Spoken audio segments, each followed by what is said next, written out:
मैं डॉक्टर अनुभूति शर्मा। मैंने आपको पहले बहुत सारी चीज़ें बताई हैं पीसीओडी से रिलेटेड एंड जो भी हमारे गर्भाशय में यूट्रस में जो फाइब्रॉइड हो जाता है उसके लिए क्या खाना चाहिए, क्या नहीं खाना चाहिए, इसको कैसे मैनेज करना चाहिए। तो कुछ और भी मैं खाने पीने की चीज़ आपको बताऊंगी जो हमारे हेल्थ से जुड़ी हुई हैं। जैसे जैसे हमें हमारी एज बढ़ती है, मेनोपॉज होने के बाद हमारे शरीर में बहुत सारे चेंजेस आते हैं, हार्मोन में भी आते हैं और पूरे शरीर में भी आते हैं। तो उसके लिए हमें क्या खाना चाहिए?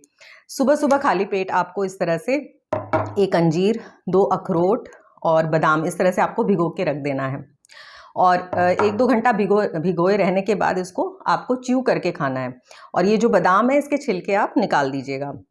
इसको खाने से आपका जो मिनरल्स की कमी हो रही होती है, जब हमारे मेनोपॉज हो रहा होता है उस समय हमारे शरीर में मिनरल्स की भी कमी होती है, विटामिन्स की भी कमी होती है, तो वो इस क्षतिपूर्ति को ये पूरी करते हैं। साथ ही हमारा जो डाइजेशन है वो भी अपसेट रहता है, तो ये जो अंजीर है वो हमारे डाइजेशन को भी अच्छा रखता है, हेल्दी रखता है।